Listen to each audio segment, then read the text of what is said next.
I'm Michael Tasik of the Theology Department at St. Leo University. I do believe in God.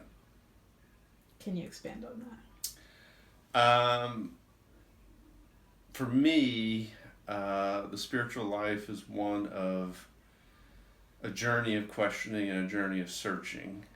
From about age 14 on, in a way that was intentional, deliberate, and in which I was conscious of, I yearned to be in relationship with God. And it's funny when you ask, do you believe in God? I say yes, and I do. But for me, there's a fine line between faith and doubt, and belief and not knowing. And there's some days where uh, belief is a struggle. Um, when brass tacks are up, I believe because I choose to believe, and because the journey of questioning and searching has been life giving and rewarding to me.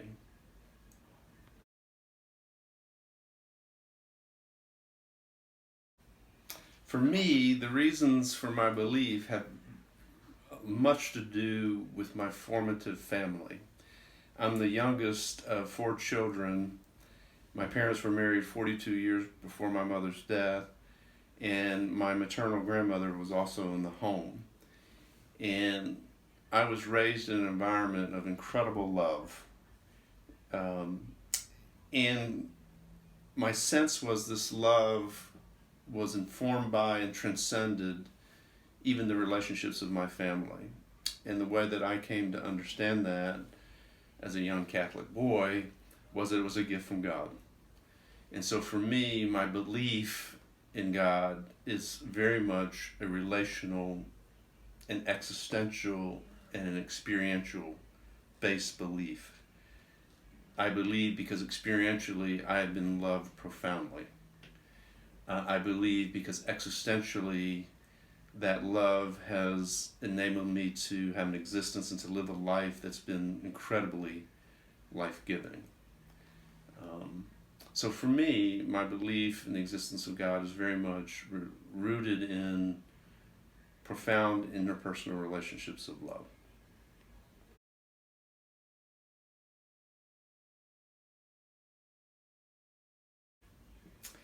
I have read Thomas Aquinas's five proofs or five explanations for the existence of God.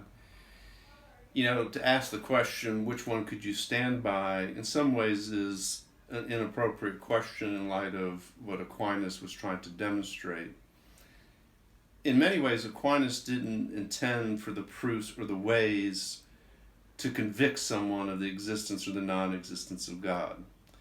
He offers these arguments rather to demonstrate that the possibility of God and God's existence is not repugnant or contrary to reason.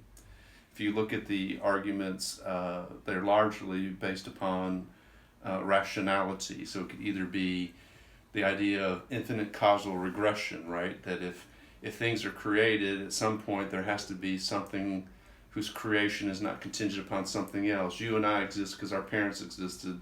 Our parents existed because our grandparents existed. Our grandparents existed because our great grandparents. You move back to a first cause or to a primary efficient cause in order to avoid what's called causal infinite regression. And, you know, this is very much showing that arguments for God or God's existence can be compatible with rationality or with reason. It's not going to convict someone that in the little baby Jesus of Nazareth, the divine nature makes itself known to us. It's not going to convict someone that the word that God utilized to create the universe in the world through the birth canal of a virgin girl. And that wasn't Aquinas' intentions for providing these proofs. So I wouldn't stand by anyone in terms of why I believe or don't believe. What I do think they demonstrate is religion or theology's ability to be in conversation with other disciplines in a way that respects reason, and reason as the vehicle in which we can come to know things. And ultimately, Aquinas is saying that with a caveat that reason is helpful, reason complements faith, but faith can lead us to understandings that reason on its own cannot. However, in the Catholic intellectual tradition, particularly St. Thomas Aquinas, something can be accentuated by faith that's above reason, but at the end of the day, even Aquinas, I don't believe, would say that we are compelled to believe something that's repugnant to reason. And I certainly would.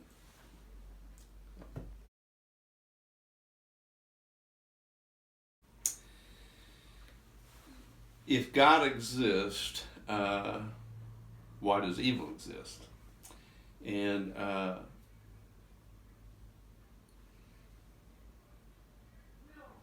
I read a book many years ago that was very helpful. And it was a book by a Jewish rabbi named Rabbi Kushner. And he's struggling with this question of evil in our world and our experience vis-a-vis religious claims of an omnipotent God, a God who's all-powerful. How can it be both ways? How can God be all-powerful and then we turn around and we experience evil in our world? And he was struggling with this, and typically theology attributes all these omni-attributes to God. He's omnipotent, all-powerful, he's omniscient, he's all-knowing, he's omnibenevolent, he's all-good, all-loving. And we kind of do this sort of cavalierly, and it creates these issues of challenge when it comes to theodicy. How can there be creation with evil in it if God is all-powerful?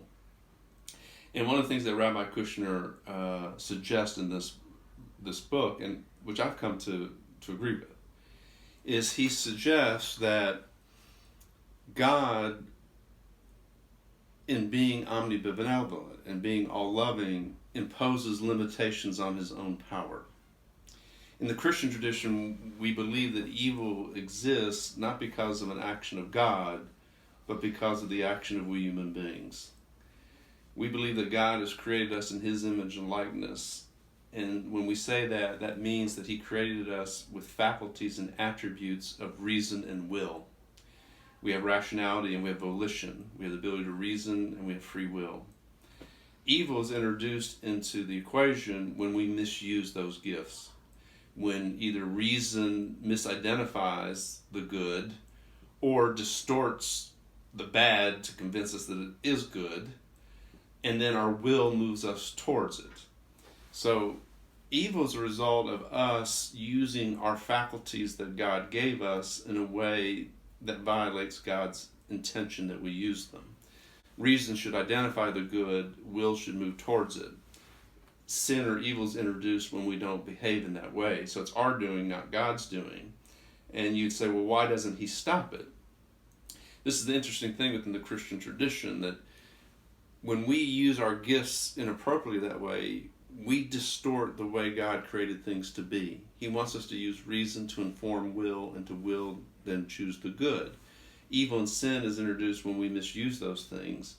And when we misuse them, we distort his creation. I feel bad about myself. I've wounded my relationship with you and others. And I've wounded my relationship with God. So all sin distorts those three things. And even though our sin distorts his creation, God refuses to distort it. So in creating us the way that he did, in creating us free, he would violate his own creation if he used his power to stop us from sinning, or to force us to do something that we're not freely choosing. So although we distort the created order, he will not. And what Rabbi Kushner says is that's because he allows his omnibenevolence, his all-lovingness, to trump his all-power. So think of it this way. Think of God as the loving parent and we as children. Whenever we enter into a relationship of love with someone, we surrender a degree of power, because we then are vulnerable to the beloved. So as a parent, I can love my sons, but I have to surrender my power. I can't make the decisions for them. I can teach them, I can guide them, I can give them examples, I can give them helps, I can give them aids to do and choose the right thing, which God has done for human beings. But at the end of the day, I have to honor that they're free young men who are going to make their decisions.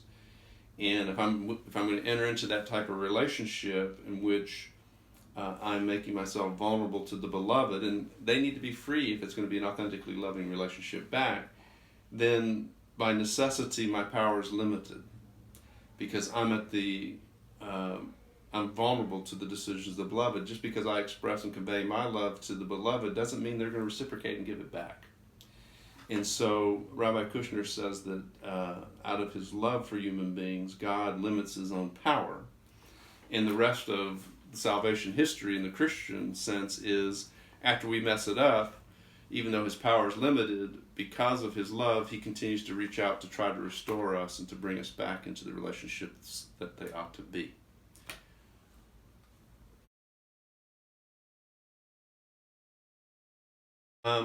If there's one message I'd want people to know about God, it's interesting that you're asking me this question now. Less than an hour ago, I gave my class a quiz, and we start our class with a prayer or reflection every time.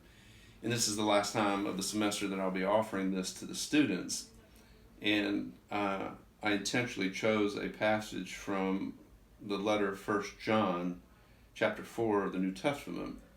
And quite simply, if I want anyone to know anything about God, it's exactly what this text says, and that is, God is love.